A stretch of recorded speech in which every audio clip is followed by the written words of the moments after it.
Hello, my name is Derek McLeod. I'm an electrical assessor at Hertford Regional College.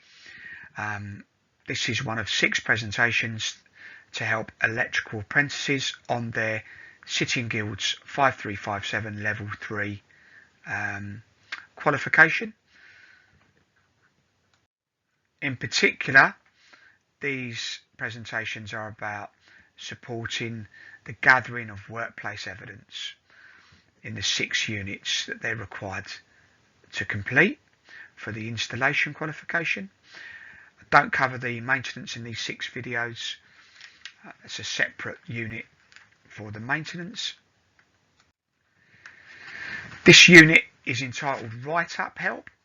Write-up, we can use different terminology, reflective account, okay. It can be in a written format, as this title suggests, Write-Up. And if you're using the Electrotechnical Qualification Workplace Logbook from the City and Guilds website, it is actually a paper workbook. So you will be writing in it to compile your evidence. For many apprentices, they'll be in a further education training provider, and it's more common that they use an electronic portfolio provider, such as OneFile or Smart Assessor. There are others. So this, when I say write-up, they could be using video, capturing video in the workplace, audio files, clearly taking photographs, and that's explained in the next slide.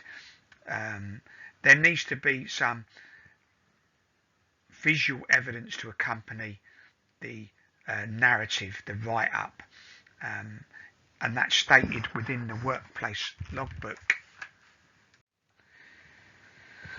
So the main thing on this unit, Unit 108, Terminate and Connect Conductors, is that we're getting into some second fix items, aren't we, with this particular unit.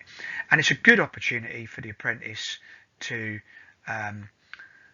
display the skills that they've acquired.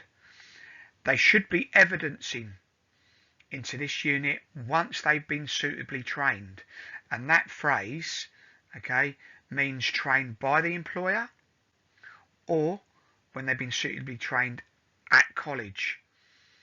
So when you're competent and you've been suitably trained and you're second fixing and you're connecting conductors, that's the time to start producing evidence and progress your portfolio towards your gateway and your endpoint, ready for your AM2S. So in the next slide, we're going to look at the criteria and any additional supplementary evidence required in the next slide. Okay, so now we're going to look at the way that you present your evidence for 108, terminating and connecting conductors. And the main prompt there is in the actual title itself. It's really important to explain the type of connection that you are making. And you'll notice, and we'll look at the criteria, maybe not all of them, but you'll notice we've got lists now in the unit. So we want to see cables and conductors terminated in accordance with manufacturer's instructions, the BS 7671 regs book, and any relevant drawings or specifications. So we've got naturally occurring products of work there, haven't we? Manufacturer's instructions, okay, it's a nice quick win. If we're connecting to, and this unit is about connecting to different types of electrical equipment, lights, sockets, you're going to have manufacturer's instructions. So take a picture, attach it to your job write-up. If you're doing a video, ensure that you show the manufacturer's instructions that you're complying with.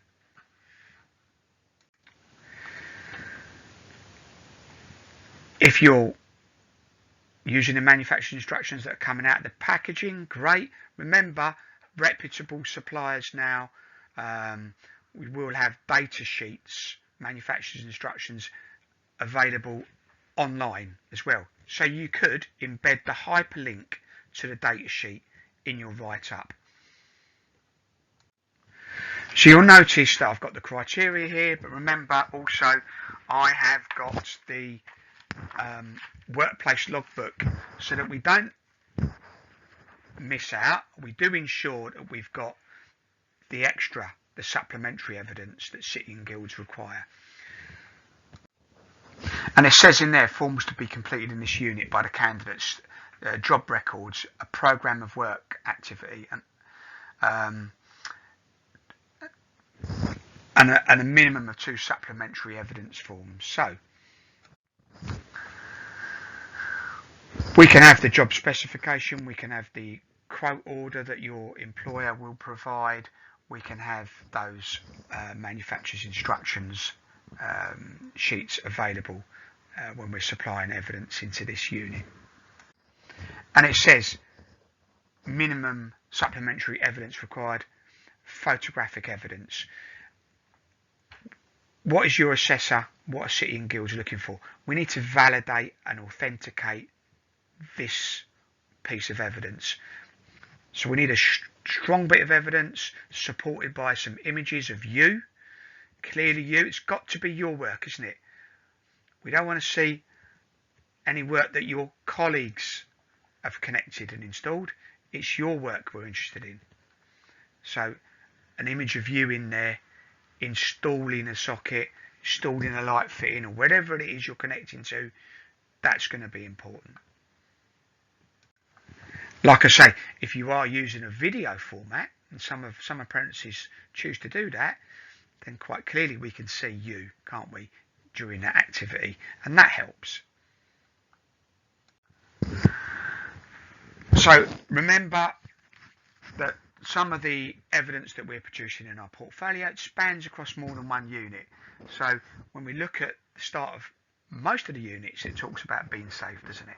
So have you evaluated the appropriate procedures to include getting the right tools to make the termination, getting the right PPEs, following the safe systems of work? So if you've already done a risk assessment, okay, and maybe produced it, then it's going to span this unit and other units as well. We need to make sure that it's safe. So one of the first things that I'll be looking at is I want to see an apprentice connecting to an item of electrical equipment or connecting and terminating conductors. I want to know that they're complying with the electricity at work regulations. I want to ensure that they're not connecting to a live and energized circuit. So 1.2, assess and confirm it's safe to complete termination and connection in terms of 1.2a, carry out safe isolation. 1.2b, the equipment you're connecting to, okay, it's got to be mechanically sound. We wouldn't connect and terminate into something that is damaged, for example.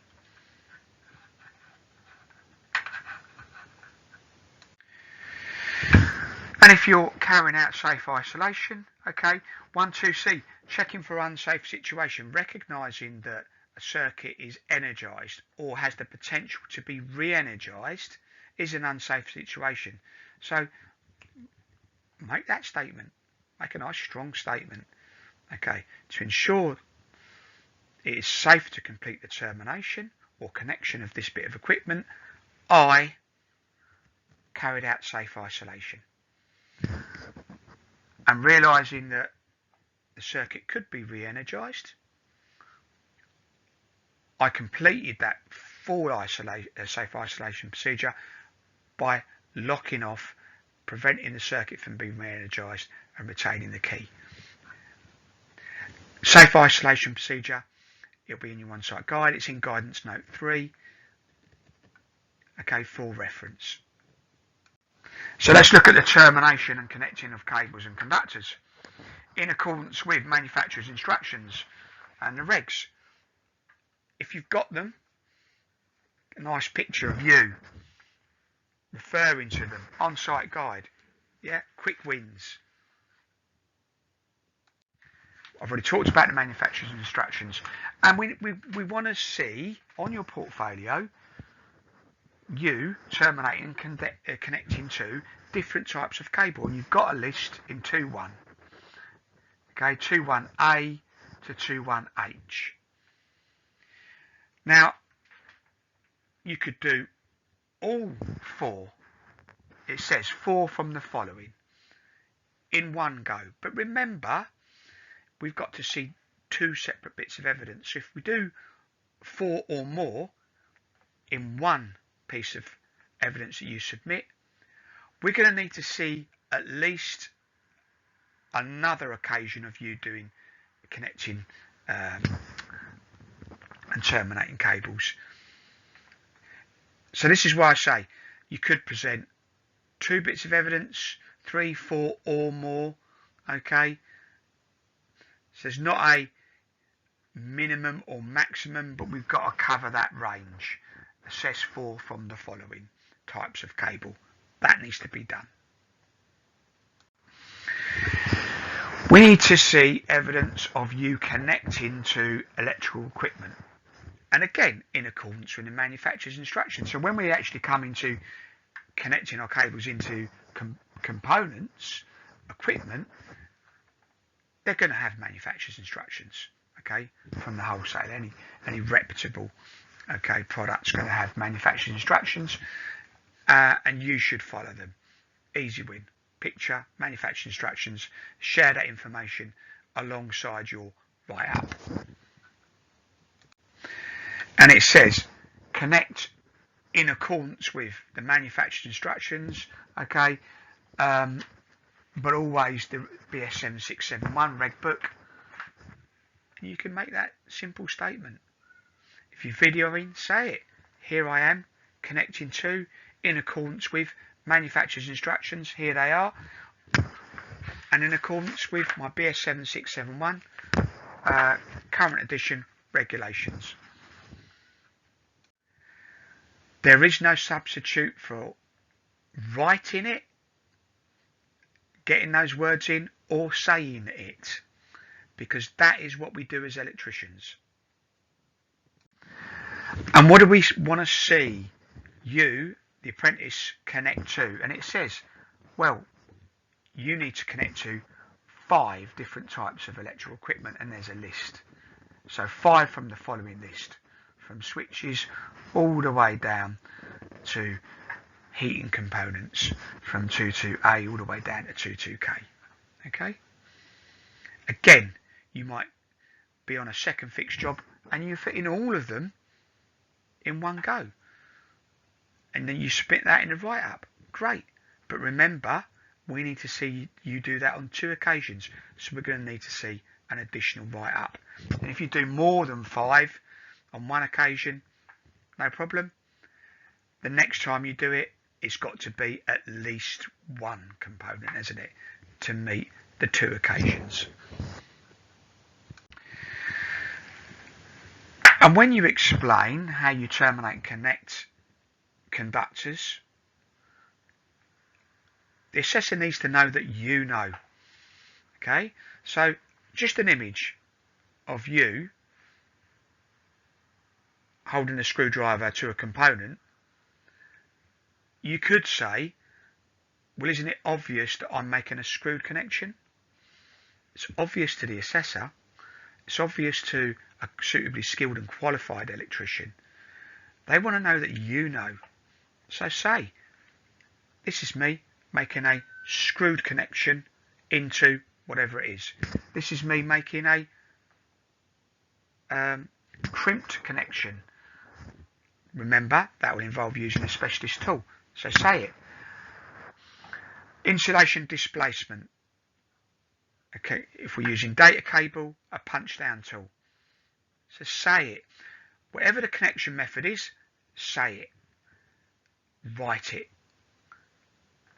Don't leave it down, okay, to Don't leave it ambiguous. The assessor needs to know that you know what type of connection that you're making. And when we're making that connection, it's just good workmanship, isn't it? To 2.4, ensure the terminations and connections are mechanically sound. And it gives you an example. Simple inspecting and testing. Little tug test on the conductors. If they're loose, they're going to come out. Making sure that we're not trapping the insulation, okay, onto the, if for example a screw connection, that it's not screwing down onto the insulation, that you've trimmed back enough of the copper to make a good connection, but you don't trim back too much to leave the copper exposed outside of that connection terminal.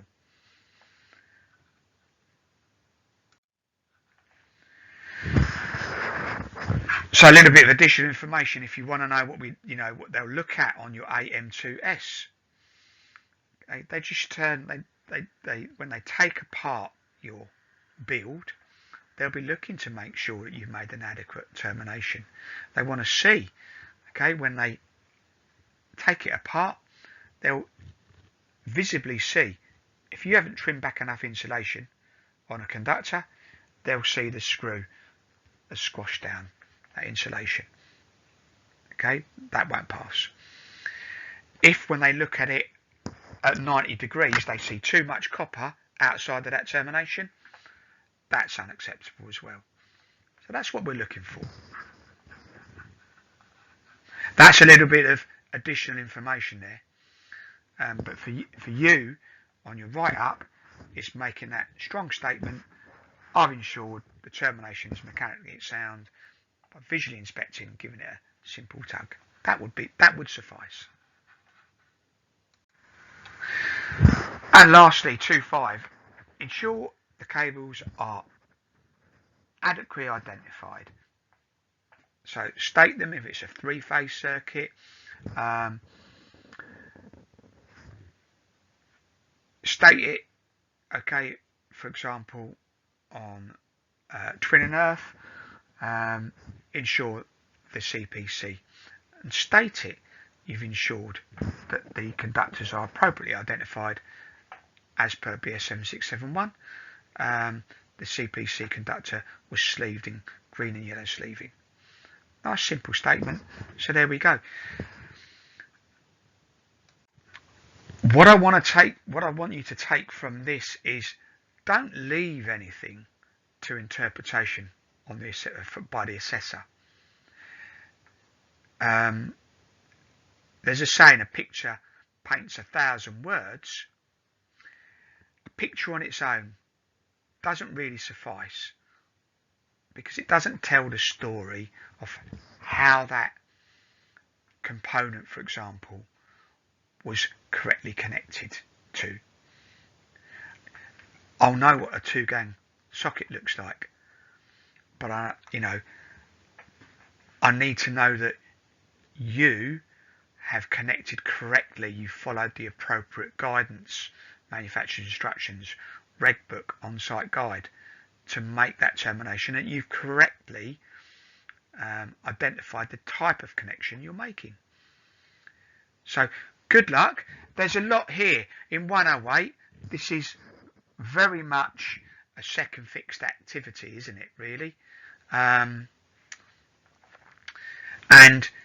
a good opportunity for you to evidence and progress your portfolio. So take it and explain it clearly to your assessor. Good luck. Look forwards to any comments, any feedback. If you found this helpful, let me know.